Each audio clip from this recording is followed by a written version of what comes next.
Are you a YouTuber but struggling with your editing? Well, you guys came to the right spot because I'm going to be telling you guys 5 YouTuber editing secrets that nobody's going to tell you guys that will make your video blow up.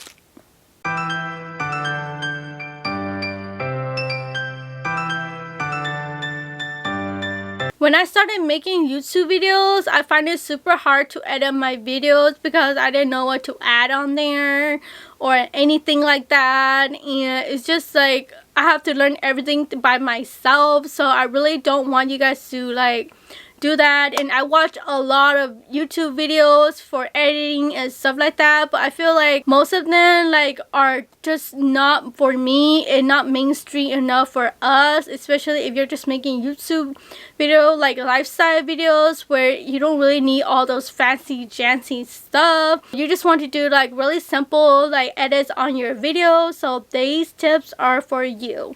The first tip is sound effects, because sound effects are super duper important, and if you're going to pop out any pictures or if you're going to do any words, you can use like the pop sound effect or like the glitter sound effect. There is a lot of sound effects that you can download on YouTube. You just type in YouTube sound effects. There's like popping sound effects, or there's any sound effects that you need for your video. I felt that sound effects just give the video a little bit more like noticeable, because the fact that if you're like putting in a picture and you use a sound effect, the viewers are able to, you know, direct their view in that picture, or it just kind of like give their viewer like a little like nudge saying that, oh, I am like popping a picture for you. And if I decide to just pop a picture on here with no sound effect, you won't probably notice it as fast. Or if I just like put on like text on here with no sound effects, then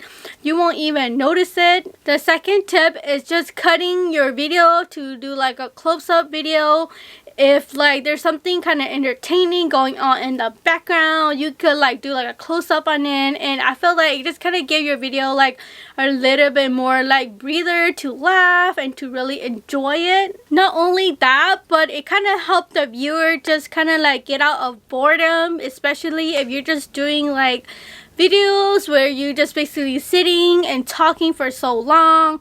I feel like sitting and talking videos gets kind of boring, so that's why I always try to add like some close-up shots, or even like I said, sound effects to keep it entertaining. Next is the very exciting one. It's the overlays and green screen, and you can basically find these on YouTube. All you have to do is just type in like green screen for YouTube videos and it will pop out like a lot of them. I love using these because it just gives, like I say, your video some elements on there, and it doesn't get kind of boring, especially when like you're talking about something so fun or talking about like a celebration. You could add like this confetti shot right here with the sound effect, of course, because if you just do the confetti popping and there's no like sound effect, it would be kind of weird. So I love using that one when I'm talking about something fun or like party or a celebration.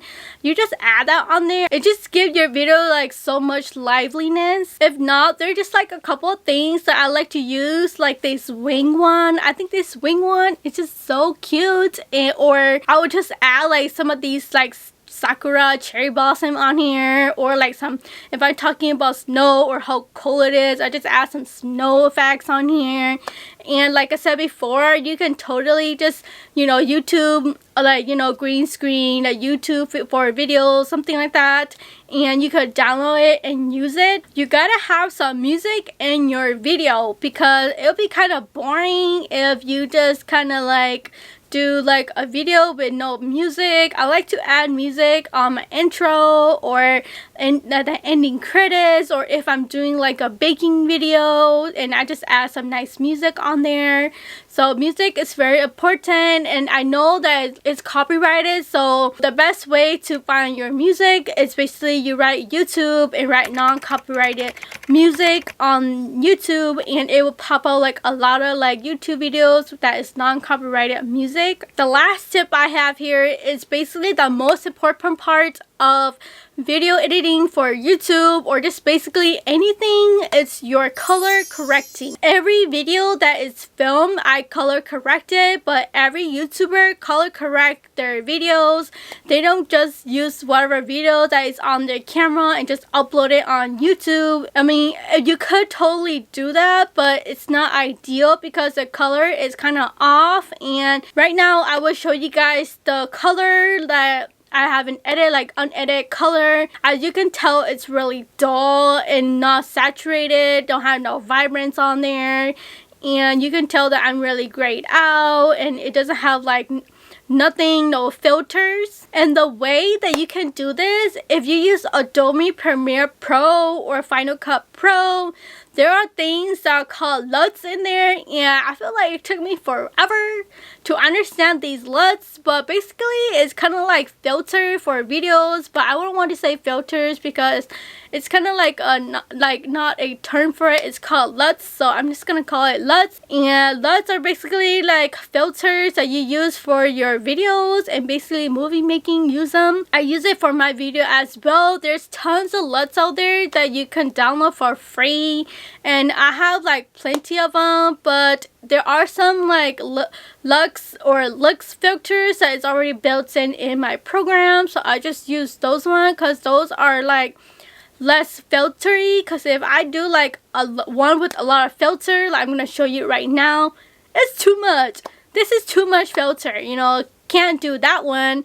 So I actually want my look to be kind of plain, kind of dull, so that's why I decided to go with the one that's already built in. If you're trying to color correct and you don't know like what to color correct, I suggest you play with, if your program have like the curve bar, try to play with that. I love playing with that one. If you just play with your exposure, your contrast, make sure you add vibrance on there and your saturation. Not too much saturation, like more vibrance, because saturation will make you like super duper yellow and orange, which that's not what you want. So make sure you play with your vibrance so that way like your color really pop out. Not only that, if you do have like the color wheel, play with your midtones and your shadows and your highlight, you know, those really do kind of make a difference in your video, and literally just start playing with them. Those really does help. I hope this video helped you guys in any kind of way, and also help you guys understand how to edit your YouTube video more. If you guys have not already subscribed to my channel, I would totally love if you guys do that. Please make sure you click on that subscribe button, and remember to click on that like button as well. If you guys would love to, you guys can go ahead and follow me on my Instagram and Leo's Instagram as well. Other than that, I will see you guys next time in the next video. Bye!